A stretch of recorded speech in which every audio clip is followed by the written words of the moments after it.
Bonjour, nous avons le plaisir de recevoir cet après-midi Jean-Marc Bonnel. Oui, donc je suis Jean-Marc Bonnel, né à Lavelanet, et j'ai quitté l'Ariège à l'âge de 19 ans pour Marseille, où je vis encore aujourd'hui.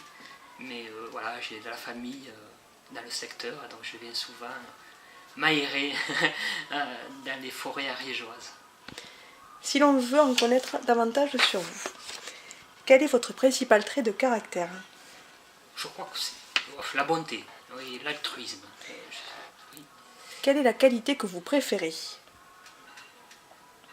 La qualité que je préfère, c'est l'honnêteté. Quel est votre principal défaut? L'étourderie. Quelle est votre occupation préférée? La randonnée, la lecture, l'écriture évidemment, parce que j'écris tous les jours. Ouais. Quelle est votre fleur préférée? Ma fleur préférée, l'orchidée. Et votre oiseau? L'oiseau qu'on ne peut pas mettre en cage. Celui qui vole vers la liberté. C'est joli votre réponse. Quel est votre auteur favori? Baricot. Votre compositeur favori? Bach. Et votre peintre favori? Alors c'est de Staël, le père de l'art abstrait. Qu'est-ce que vous détestez le plus? Le mensonge peut-être. Quel don de la nature aimeriez-vous avoir?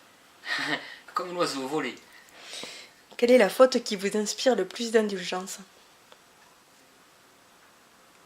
Des fautes de naïveté, des fautes de peut-être d'étourderie, choses comme ça. Voilà. Alors, votre dernier livre s'intitule Plus que nature. Oui. Parlez-nous-en un petit peu. C'est un ouvrage, ce sont des récits écrits sous une forme poétique. Voilà, si vous voulez, je vous en lis quelques passages, c'est peut-être le mieux pour vous le faire découvrir.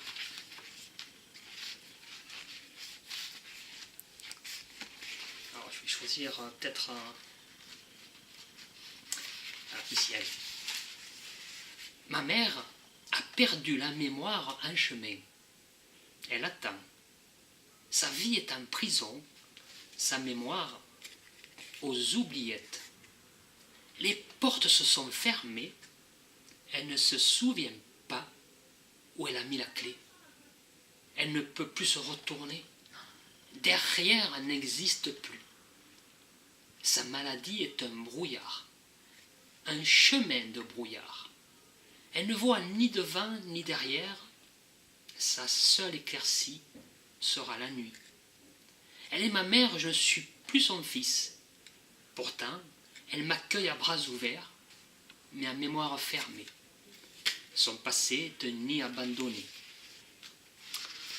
Alors, tiens, avec quelques ceps de vigne, mon grand-père bricolait un vin mystérieux.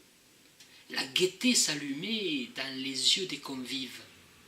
Un petit vin de terre, à l'âme rieuse, qu'une fois en bouche, s'amusait à picoter les papilles.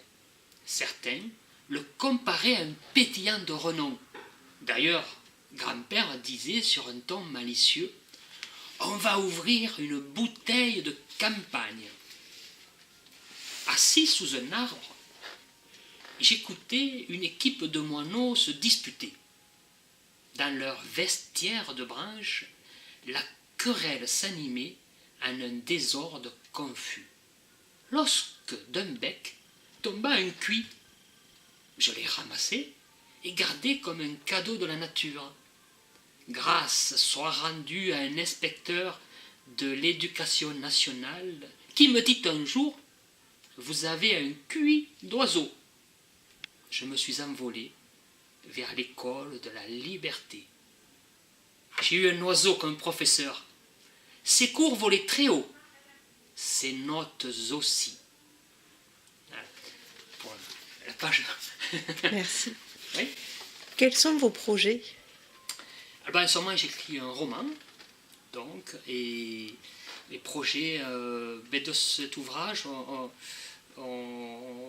a écrit un petit spectacle avec Teresa et Bernard. Teresa chante et Bernard joue de la guitare. Donc moi je compte et eux interviennent avec une chanson qui fait écho à ce que je dis. Voilà, et peut-être que nous allons jouer en Ariège au mois de mai, juin, peut-être ici à Pamiers. Ce serait sympa de pouvoir exprimer tout ceci en chant et en guitare et en conte. Eh bien, merci à vous, Jean-Marc. C'est moi qui vous remercie.